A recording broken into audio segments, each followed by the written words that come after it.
What's up, guys? My name is Zach, and this week I've been driving the 2024 Mazda 3 Sedan Turbo Premium Plus. Up front is a 2.5-liter turbocharged inline-4, and down below is a 6-speed automatic transmission. Now, I am super excited to be making this video because, as you might know, if you're a follower of the channel, my personal vehicle is a 2019 Mazda 3. And so we're going to be doing some comparing and contrasting. I'm not going to do a comparison video because my personal car is a base model 2019 hatch. This is a current model sedan turbo, so there's not a whole lot of comparisons to draw. However, it is going to weigh heavily on my opinion, and we'll talk about that a little bit later on. But if you would like to submit your own vehicle, you can head on over to my website, zackpradel.com/submit. It's a quick and easy submission form. It takes under a minute to fill out, and I come out to you. Well, let's get back to that 2.5-liter turbocharged inline-4 under the hood. Well, that is the upgrade engine over the standard 2.5-liter inline-4. The standard engine makes 191 horsepower. This makes 227, which is a very healthy upgrade. However, personally, I don't really notice that much of a difference when passing on the highway, but around town, it does definitely feel quite a bit peppier with that 30 extra horsepower. However, we'll get into my final thoughts. I still prefer the naturally aspirated engine. We'll talk about it later on. But like I said, paired to it is a 6-speed automatic. This has been here since this car debuted in 2019. And it's not a CVT. It's not an 8-speed. It's nothing fancy. And some people criticize this car because of that. I find that to be a big benefit because I don't like CVTs. I don't love dual clutch transmissions when driving around town, so I think this standard 6-speed works. Last but not least, the Turbo Premium Plus sedan is all-wheel drive. However, you can find base model Mazda 3s in front-wheel drive if that's something that you want. How does it feel to drive the 2024 Mazda 3 Turbo sedan? It's nice. I really like it, and that's one of the things that sold me on the Mazda 3 for myself. The steering input, the throttle, everything feels pretty good. It does feel very driver-oriented. You get a lot of technical and physical feedback. You really feel the road. You really feel the corners. The torque vectoring all-wheel drive is fantastic. The driving feel is the best part of this car, in my opinion. The interior is secondary, and we'll talk about that in a second, but visibility is good. The sedan does have better rear visibility than the hatchback, so if that is a concern of yours, definitely go with the sedan. With that stuff out of the way, let's talk about the interior. Well, in front of me, I have 3 gauges. Off to the left is my tachometer, and off to the right is my coolant temperature and fuel, but then in the center, we do get a digital screen that you can cycle through using the info button. Nothing too crazy here. Nothing groundbreaking, but nice to see nevertheless. On the steering wheel, on the left, we have our volume, skip track, source, info, phone options, and voice commands. And off to the right, we have our adaptive cruise control options, and this comes with the lane keep assist. So on the highway, it will passively steer for you. You do still need to hold on to the steering wheel, but that's something that my personal car doesn't have, and I'm very jealous of. Off to the left, we do have a climate control vent, camera view button, our mute button, another feature I'm very jealous of, parking sensors off, and our traction control off, along with our trunk release and memory seat options. Moving out of the door, you'll notice the lock and unlock is inside the Bose speaker. And then down below that, we have the power mirrors and power windows. Moving into the center, we get our infotainment display. This does have wireless Apple CarPlay and Android Auto, and I really like it. I've always liked it. And Apple CarPlay is touchscreen, although the standard Mazda infotainment is not touchscreen.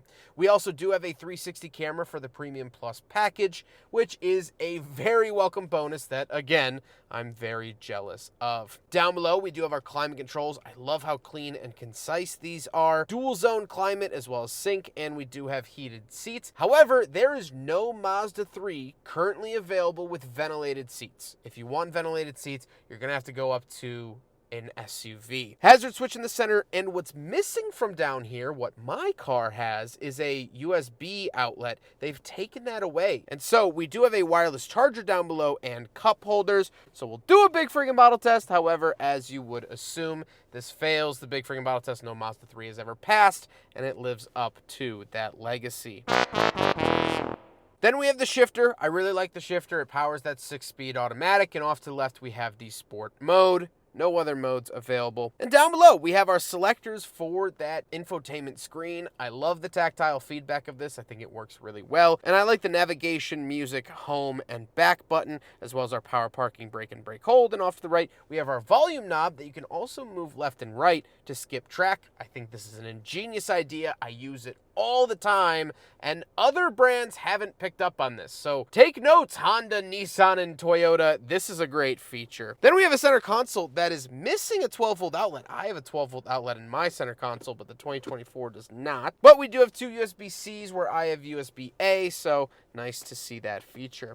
The seats are comfortable. They are power, heated, and memory. And this is the upgraded Nappa leather, where the base models get a sort of vinyl pleather, fake leatherette, I think they call it. These do hug you a little bit better, so if you are a bigger guy, like myself, the base model seats actually will accommodate larger body types, where these are a little bit more constrictive. Speaking of seats, though, we do have back seats, so let's go do a back seat review. All right, so we're in the back of the Mazda 3. And a couple of things to note. First of all, my head is coming close to the ceiling. My knees are hitting the seat in front of me. The Mazda 3 has never had a good back seat, and that's shared with the hatchback chassis as well. My personal Mazda 3, I've taken people in the back before. I've filled the car with 5 people before.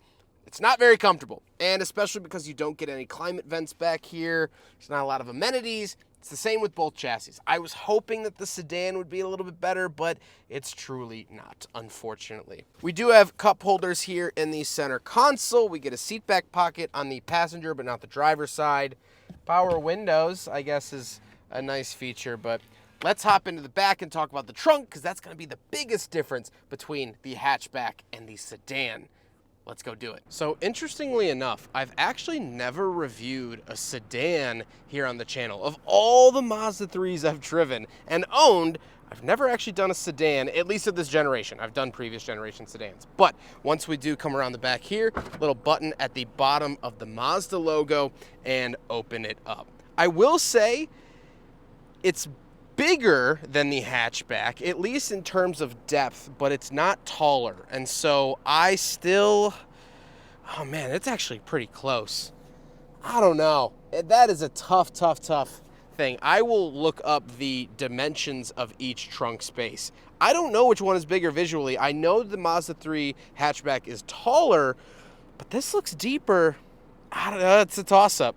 But pretty good trunk space out of the Mazda 3, and we do have this little handle here to pull it back down. There you go. That's the back of the Mazda 3 Premium Plus Turbo Sedan. Now we gotta talk about the looks, and this is finished in machine gray, the same color as my personal Mazda 3, so it just felt right. And I don't actually like the black wheels, which is funny because I was so set on painting my wheels of my own black, and I don't think that they actually look that good on this. I prefer the silver wheels. This also does have a little trunk lid spoiler for the turbo and things like that, but otherwise it's a pretty visually nice car. This does have the upgraded headlights and taillights, as well as the hazards or turn signals are fading, where the base model just gets standard flash. So something unique there.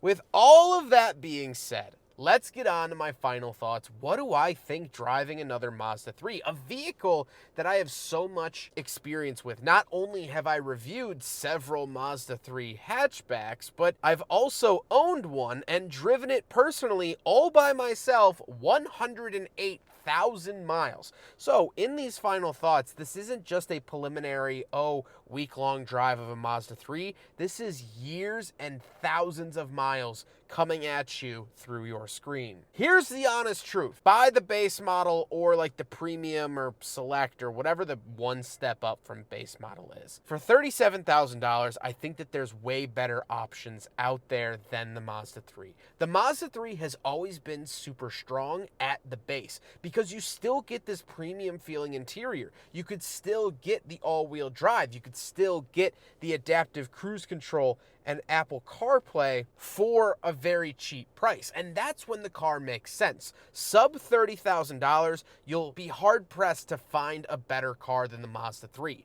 But once you get into the mid-30s, and this with tax title fee, this is $37,210. Tax title fee, you're up above $40,000 for this car. There are better options for $40,000. The Genesis G70 is a better option, or better feeling car. With the 2-liter turbo, that would probably be my pick. But similarly, I don't love the turbo engine. Yes, it adds power and it's nice, but you're gonna trade a little bit of that reliability. When the turbos were first introduced, they had some head issues. I believe coolant or oil passage issues. I can't remember off the top of my head, but it had some issues that have been worked out.